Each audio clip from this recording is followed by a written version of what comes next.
You are standing in Rome, pressed into a stone street so tightly that you can feel the breath of strangers on your neck. You cannot move. You cannot look away. This is not a choice. Today, Rome has ordered you to watch at the center of the procession. A woman staggers. Her wrists are swollen and torn, not by rope, by wealth. Dozens of pounds of solid gold are wrapped around her arms, her neck, her ankles. The chains are so heavy that two Roman guards walk beside her, lifting the weight so she does not collapse face first onto the stones. Every step is calculated. Every movement is slow. Every stumble is visible to a million eyes. That gold was hers only months ago.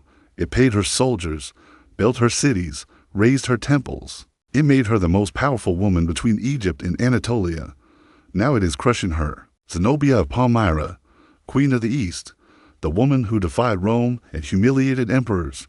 Now she is reduced to an object in motion. The crowd roars. Rotten fruit bursts against her chest. Spit lands on her face and slides down her cheek. She cannot wipe it away. Her hands are pinned by the same chains that once symbolized her power. A child laughs and points. His mother lifts him higher so he can see better. Rome wants its children to learn early. But there is something you cannot see from the street. Inside Zenobia's mind, a single thought repeats with every step. Not a plea for rescue. Not a prayer for strength. Just three quiet words, whispered again and again since dawn. Let it be the villa. Because she knows what waits at the end of this road. Two doors. One leads to a comfortable prison. A life spent as a Roman trophy alive, watched, humiliated, dependent. The other leads underground, into a stone chamber where Rome ends its enemies in silence and erases their names. For kilometers of not knowing, for kilometers of walking while strangers decide whether you deserve to breathe tomorrow, for kilometers of praying to gods who have already abandoned you.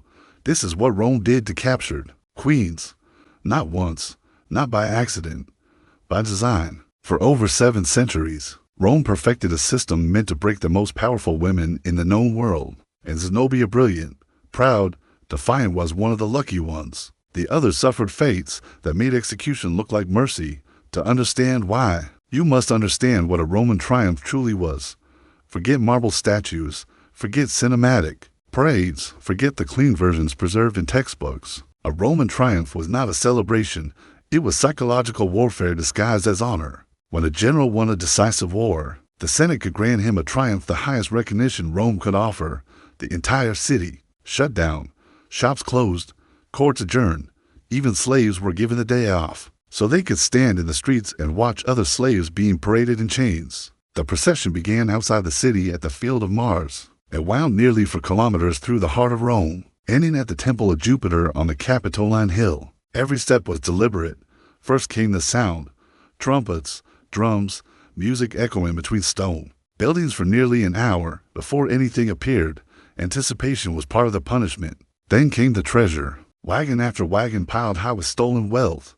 Gold coins minted by your ancestors. Silver dishes used by your family for generations. Sacred objects taken from temples your people built long before Rome existed.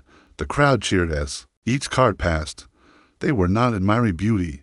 They were calculating relief, less tax, more grain, more games. Your suffering translated directly into their comfort. Next came the paintings, massive wooden panels carried by slaves, showing your cities burning, your soldiers dying, your palace being looted. Roman artists traveled with the legions specifically to record destruction. The crowd pointed. They laughed. They recognized landmarks. They cheered when they saw your home in flames. Then came the animals, exotic beasts dragged from your landlines, elephants, strange birds caged and chained. Proof that Rome had conquered not just your people, but the very earth beneath their feet. And then the noise faded, because now came the prisoners, common soldiers first. Hundreds of them, chained together, heads down. They already knew their fate.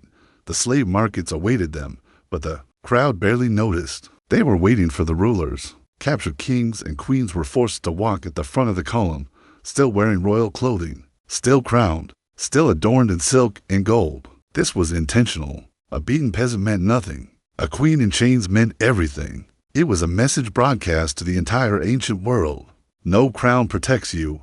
No army saves you. No throne is beyond our reach. And here is what the stories rarely tell you.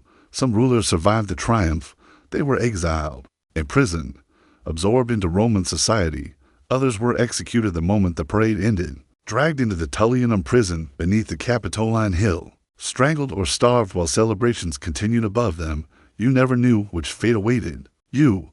That uncertainty was part of the torture. For queens, the calculation was even colder. A dead queen became a martyr, a symbol that might inspire rebellion.